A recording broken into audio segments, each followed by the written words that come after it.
أعوذ بالله من الشيطان الرجيم بسم الله الرحمن الرحيم يا أيها الناس كلوا مما في الأرض حلالا طيبا ولا تتبعوا خطوات الشيطان إنه لكم عدو مبين. دا د مشرکانو مشرانو به کشرانو ته ویل دا میتتا چې دا په خپل شای مرشي مردار چې موږ تاسو چې مردار ورته وي دا خو خوري ولې چې په خپل لاس حلاله کې هغه خوري چې حلاله کې هغه بیا نه خوري. دا کشرانه په دغه خطا کول. الله تعالی آیت نازل کړ یا ایها الناس ای خلقو کلوا خوري مما فی الارض دا شیانو نه چې په ځکه کې دي حلال بشبه شیان طیبا پاک ولا تتبعوا خطوات الشیطان متابعت قدمو د شیطان مکه بل طرف ته به ژوندۍ شیان بحیره صائبه حام فسیله دا به ورته چې دا حرام دي چې یو کبلنګ شو جونګي به وځي کوله بیا بلنګ شو جونګي به وځي کوله دوه به چې سر په سر خجه جونګي وځي کوله ذاتي به خلاص کړی بوت پنامه بیا یو واکه اچان شو خړای سپاتیا چا نه شو پکوله دا مریض به که جوړ شو ایبوت په نامه باندې به یو شی نظر کړه بیا چا واکه نه خړی یو اوخ په چلاس اوخه تر بلار بشوي بیا به هغه خلاص کو علاوه داس مکه چې هغه الله درته حلال کړی دی هغه خوري. انه لكم عدو مبين بشک دا شیطان د تاسو لپاره کارا دښمن ده. انما یامرکم بالسوء بشک دا شیطان امر کوي تاسو ته په بدو کارو او فحشا په بی حیا کارو باندې وان تقولوا على الله او د دې امر درته کوي چې تاسو وتړئ په خدای پاک پورې ما هغه صلی تعالی مونږ چې تاسو علم نه لرئ دوی به ویل بحیره او صایبه او فسیله او دا خدای حرام کړی دي مې ته خدای حلال کړي د ځان به جوړو بیا به الله تعالی ته نسبتونه کړل. واذا قيل لهم کله چې ویل شي د مشرکین ته اتبعوا ما انزل الله چې تاسو متابعت وکړئ دی قرآن چې الله نازل کړی چې الله په قرآن کې کوم شی حلال بللی حلال بوله چې کوم حرام بللی حرام بوله د قرآن متابعت وکړئ. قالوا دی په جواب کې ویلې بل نتبع ما الفینا علیه آباءنا نه موږ قرآن نه منو العیاذ بالله موږ به متابعت کوو دی غلیار چې موږ پلارونه کوم کړی دي. الله تعالی وی ایتبعون اباءهم آیا دوی خپل پلرو متابعت کوي ولو کان الاباءهم لا يعقلون شيئا اگر کدی دوی پلرونه په هیڅ نه پیدا ولا يهتدون هیڅ عملیات نه دلیو پلار مشرکو بس ته دلیل ته چې پلار پلیارځي نن سبا ظالمان په مقلدینو باندې دا آیات تطبیقي څوک چې تقلید منی دي مذهبو په دغه باندې دی انکار کوي رد کوي چې تقلید شرک ته ناروا ده ولې چې دوی دوی چې د خدای قرآن ته راشي دی چې موږ پلارونه کې چې په کوم مذهب وو دومره جاهلان عنادګر دي دغه نه ګوري البته آیات څنګه ده چې مشرک ته وي چې راشي د خدای قرآن ته دی نه مو قرآن نه مونږ چې د امام صاحب تقلید کوو چې په قرآن کې حکم موجود دی په یو کې تقلید کوو چې کني موجود قرآن کې نص موجود دی پیغه کې تقلید شته اجتهاد شته نو بیا چې تقلید کوو موږ تقلید په تشریح د قرآن کې د دې کوو او د قرآن عظیم شان بعضی الفاظ د شراغلي چې دوه معنا لري موږ اوس کومه معنا تر واخلو نو موږ تر موږ د امام صاحب خپې د چې هغه کومه معنا اخیسته و موږ دا اوس وخت کې تر دغه ځان نه طالب د استاد په خبره ډیر اعتماد کوي کنه کوي بیا په ملایانو کې چې کوم لږ ښه عالم وي دیغه په خبر ډیر اعتماد خلک کوي کنه کوي ولې خو علم مثلا بولی موږ د نبی رسول الله زمانه ته ډیر دیو موږ تقوا ډیر ده د موږ علم ډیر ده د موږ حافظ قوي دي کدي ائمه کرام نو موږ چې په دغه ځای کې چې زه خپل ترجمه کوم دیغه په ځای چې دیغه په ترجمه باندې لاشم کله چې طلاق شي نو مطلقات يتربصن في بانفسهن ثلاثه قروء اوس دا قر الله په دوه معنا لري حیض ته ویل کېږي طهر ته ویل کېږي خطب چې طلاق شو چې حامله نه و درې قرء به د چا سره نکاح نه کوي او چې قرء کومه معنا واخلو امام شافعي صاحب دغه طهر معنا تر اخیسته د امام صاحب دغه نه د حیض معنا اخیسته ده اوس موږ د حیض معنا کوو چې خزه چې طلاق شو درې حیض پورې د بل چا سره نکاح نشي کولای دا د قرآن د لفظ تشریح کې د خبرو معنا لکه د قرآن په خلاف تشریح کې او هغه صریحي د قرآن خلاف. دوم دوی د داسې علاوې د داسې پلرو مطابقت کوي چې نه یې عقل درلود نه په سمه لار روان. موږ د بې عقلو د ګمراه مطابقت کوو که د رهنماو علماو. رسول الله صلی الله علیه وسلم موږ ته نه دي ویلي علیکم بسنتي وسنة خلفاء الراشدين المهديين. اما سنت په بیا دوم څوخي خلفاء راشدین. د خلفاء راشدین سنت او اتباع د شارع په امر شو کوم دي ځانه کو او یغه شاهدی ورکړه چې دا په لیار برابر دي کنه. نبی رسول الله د خیر القرون د درې سره قرونو صفات کړي د کنه خیر القرون قرن ثم الذين يلونهم ثم الذين يلونهم. امام صاحب د دوم قرن تابعی ده کنه ده.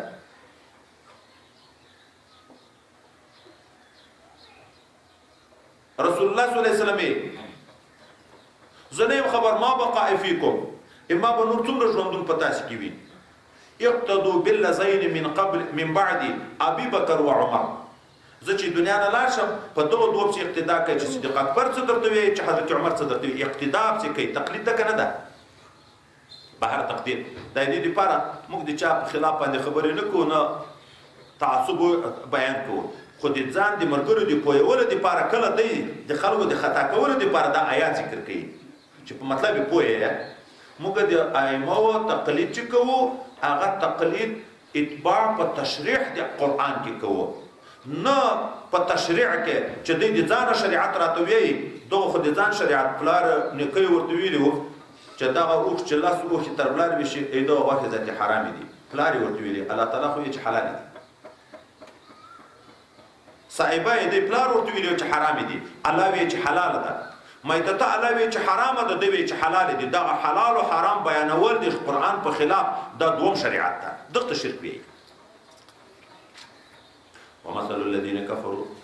الله وی دا کافران زړه ډیر پوري وخره خودي چارپای غوندي دي. چارپای ته چغک کې ته به راغواړې اوربشو ته اوربشي به وراچې دای به تریږي منډې به دروي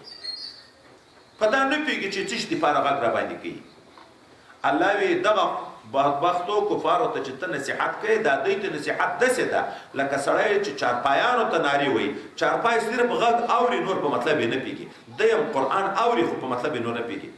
ومثل الذین کفروا حال د حق ده بلونکي خلکو چې مسلمانان دي او دغه خلکو چې کافران دي. دغه د بلونکي خلکو چې کافر رابولي دین ته مثال داسې ده کمثل الذی ینعق لکه په مثال دی هغه چا چې نارې وایي بما په هغه یو شي باندې لا یسمعو چې هغه نه اوري الا دعاء مګر تش بالنه و نداء غږ نور په مطلب نه پیږي. سمون دا کانه دي د حق د اورېدلو نه. بکمون ګونګیان دي د حق د بیان نه. عمي وړاندې دي د حق د لیدلو نه. فهم لا یعقلون د عقل نه لري چې لار په پیدا کې. یا ایها الذین آمنوا یا کسانو چې تاسو ایمان راوړئ کلو خورئ من طیبات ما رزقناکم د پاک هغه شیانو نه چې ما تاسو ته په رزق درکړي دي. واشکروا لله او شکر دی الله وباسي. ان کنتم ایاه تعبدون که یې دغه الله ته عبادت کوونکي. مخکې مې ویل چې خلکو حلال مال خورئ دلته بیا دا خبر را ماده کړه وایي د دې دپاره هلته یا ایها الناس کلوا مما فی الارض حلالا طیبا ولا تتبعوا خطوات الشیطان. حلال او حرام وپېژنئ د شیطان مه منئ. او دوم واري چې ذکر کوي د شکرانې دپاره دا رزق چې خدای درکوي هسې نه درکوي شکر یې باسئ عبادت کوئ خورئ حلال خورئ. نبي ته خدای وی چې حلال خورئ امتي ته دا وی چې حلال خورئ. د حلال نفقه دا د ټولو عباداتو مغز ده چې نفقه حلاله وه خدای شوق د عبادت هم په سړي کې زیاتوي. عبادت کې اثر هم پیدا کېږي. چې نفقه حرامه شوه خدای پاک هم دې وساتي دا نن سبا خوندونه ځکه لاړ چې وایي اخر وخت کې نبي علیه السلام یې داسې وخت راځي چې سود یا د سود یو لوګی به وي اکثره نن کاروبارونه به یې فاسدې دي. په داسې طریقو کاروبارونه دي چې په کتابو کې بیخي شته نه. نفقه کمزوري شوې کشفیات څخه ورک شو. ذوق د عبادت ورک شو. شوق د اطاعت ورک شو. یوه ګوله حرامه چې سړی وکړي 40 شپې عبادت نه قبلېږي. یو شراب چې یوه ورځ وچکي 40 شپې عبادت نه قبلېږي. وایي د حرام رزق اثر تر 40 شپوي چې عبادت قبول نشي نو بیا به ذوق څنګه په عبادت پیدا شي د اثر خو الته پیدا کیږي چې عبادت قبول شي چې عبادت قبول شو د تا حال فکیږي لکه وی طالب چې په علم سي قوت کله دغه علم د سفر نه بعد تر مخکینی حال د حال بدل شو مثلا ترجمه ته اوس مرګري موږ راغلو درته کله دغه وخت نه مخکې د مکه د جمع کمزوري و د سنتو کمزوري و اوس د ترجمه نه بعد خدای پاک دې موږ هغه کمزوري ورکه کې ختم کی شوق د جمع د سنتو پایبندي دا وای دلیل د قبولي د چې دا سفر د علم خدای قبول کړي او که سفر د علم وکړه خو حال نشو بدل چې هغه مخکې څنګه سستیا او غفلت وو کې ورستم دغه سی و دا دلیل دی چې دا عبادت خدای قبول کړي نه د علم نه قبول دوم د حج په باب کې راځي حج چې د حج په سفر لاړ ګوري انت مقامات مقدسه ویني د خدای په لقاو مخلوقات ویني مشاهد ویني کله حج کې مخکې په اعمالو کې کومه کمزوري و چې بیرته د حج نه راغی هغه کمزوري ختم شوه خدای پاک د نیکی په طرف باندې د توفیق ورکوه دا وای دلیل دی چې د حج قبول ده او کنه مخکې لیاڅنه څه لمونځ به کله په جامه کوو څنګه څه صدقه به کړه چې د حج نه راغی هغه هم پرې خو دا دلیل دی چې د عمل خدای نه ده قبول کړی دریم د جهاد په باب کې راځي کوم څوک چې په جهاد فی سبیل الله وو کله راتګ نه بعد عمل د کې انقلاب راغی د خدای ډار او خوف ورسره ډیر شو ځکه د مرګ حالات سترګو لیدلي تکلیفونه لیدلي شهادتونه د مرګري لیدلي کله د خدای پاک طرف ته رجوع ډیر شوی او طاعت او عبادت نو دغه د جهاد سفر قبول شوی ده او کنه مخکې لیاڅونه څو گزاره کړه اوس بدمعشي شروع کړه دلاوره شو ته پاک زده کو په خلکو ظلمونو تعداوی شروع کړه معلومه ده چې هغه عمل خدای نه قبول کړی وای نو الله تعالی وی حلال خوري خو د خدای شکر ادا کوي ان کنتم ایاه تعبدون کوي چې د الله عبادت کوونکې انما حرم علیکم المیتة بشک الله حرام کړی په تاسو هغه شی ده چې مردار شوی په خپل مرګ دا دوی چې درته وی د مشرکین چې بحیره او صاحبه او حام او وسیله دا ناروا دي نه دا نه دي ناروا میتة خدای حرام کړی و دم او حرام کړی د خدای په کوینه بيدون کې چې دا په غړې چاړه ورتیره کې دا د رغو ویني چې دا وځي دغه وینه خورل حرام دي دغه الله حرام کړی دي دوا ولحم الخنزير خدای حرام کړی د خورل د غوښې د خنزير پوستکه ویښتان اړو کې ټول نجس العين ده منفعت په ناروا ده دا خدای په حرام کړی وما اوهل به لغیر الله او حرام کړی دی الله تعالی خورل د هر غشي چې حلال کړی شوی وي په आवाज کړی شوی په وخت ذبح کې به دی الله نه مشرکین به چې شی حلالول د بوتانو نمونه به په اخص مو کو بسم الله ویي دوی به د بسم الله په ځای باندې باللات والعزى والمنات دغه نمونه به په اخسته نو چې حلال خو کو وینه خو تر جدا شوی خو عین د حلالدن په وخت کې نوم دی بوت په واخست نو دا وخت خو راځي حرام اوس دلته یو بل خبر چې دا نن سبا خلک ډیر زورم کې کوي د یو چا په نامه باندې شی حلالول د پلان کې بزرګ په نامه باندې او د پلان کې په نامه باندې دغه کې دوه خیره دي فقه کتابونه هدایت وګورو یو دای چې د حلالدن په وخت کې چې دا چاړه پګدي بسم الله پریږدي د سوي چې دا په نامه د شیخ عبدالقادر باندې یا په نامه د مجدد باندې یا په نامه د پلان کې باندې دا حرام ده وما اوهل به لغیر الله یو دا چې د حلالدن په وخت کې بسم الله وی خو بیا ثواب کې چې دا ما د پلان کې لپاره خیرات کړي نبی علیہ السلام به دوی قرباني کړي ګوري حدیث ته ثبوت لري نبی علیہ السلام به دوی قرباني کړي دا یو قرباني به د ټول امت ته طرف نکړه د امت نوم په اساس کې د الله نوم به د الله واخه ثواب دی ته و یو ایصال ثواب ده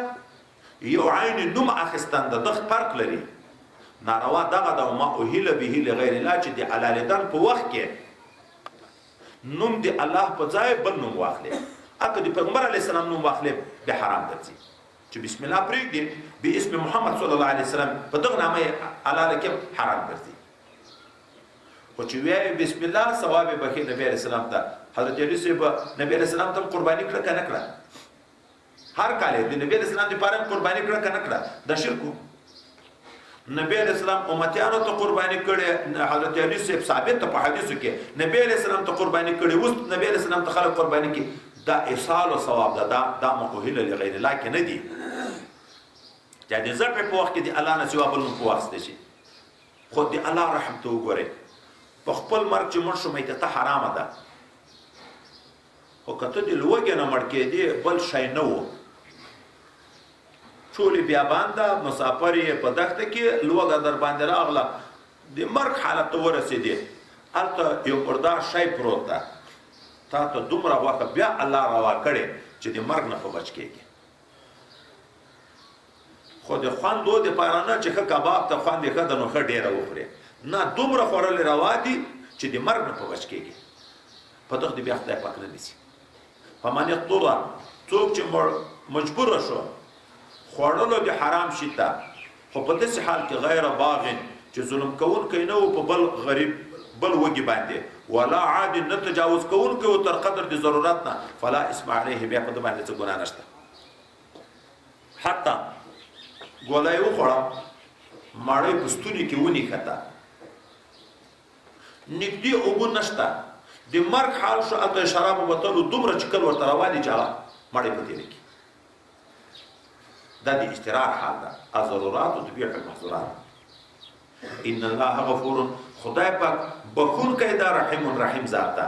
کله خو انسان د ډېرو لوږې نه خیال دا وي چې یاره چې 5 ګولې ونه خورې نه بچ کېږي، او بچ کېږي په 3 ګولو مثلا، دا 2 ګولې تر حاجت نه زیاتې په خپل ګمان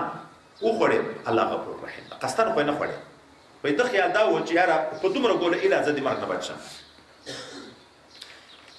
ان الذين يكتمون ما انزل الله من الكتاب، بشکا کسان چې پټوي دوی هغه څه چې نازل کړي دي الله تعالی چې کتاب ده، ويشترون به ثمنا قليلا، او دوی اخلي په هغه باندې روپۍ لږ، لکه دوی په رشوتو فیصلې کولې. د یهود علماو الله وی اولئک ما یاکلون فی بطونهم، دا هغه خلک دي چې نه خوري دوی په خېټو کې الا النار، مګر اور خوري. څه معنی؟ انجام اور د اخر به اور ته ځي. لکه د یتیم د مال په باب کې الله تعالی وی څوک چې د یتیم مال خوري انما یاکلون فی بطونهم نارا، اور خوري. ولا یکلمهم الله یوم القیامه، نه به الله د دوی سره خبر وکړي په ورځ د قیامت باندې د خوشحالۍ.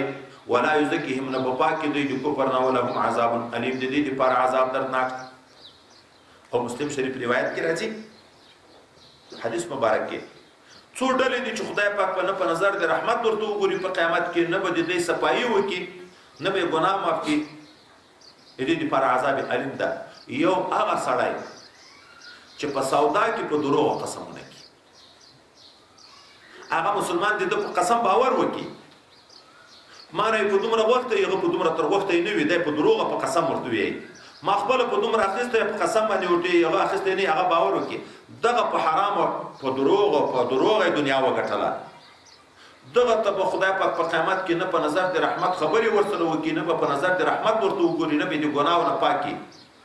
ډېر خلک خو داسې چې الله تعالی د رحم معامله ورسره وکړي، سره له ګناه یې ور معاف کړي، دغه نه معاف کوي چې تر څو یې په اور د جهنم کې نه ایسوي. اولئک الذین اشتروا الضلالة بالهدى، دا هغه کسان دي چې د غوره کړی د ځان دپاره اخیستی د ګمراهي په مقابل د هدایت کې، والعذاب اخیستی د ځان ته عذاب بالمغفرت په مقابله د مغفرت کې. فما اصبرهم علی النار، تعجب ده څومره صبر کوونکي دي دوی په اور باندې. دا کافران صيغه د تعجب ده، ما فعلوا افعل به، څومره تعجب ده څومره صبر کوونکي دي دوی په اور باندې. ښه پوهېږم چې په دا کفر جهنم ته لوېږو، خو بیا په کفر کلک دي.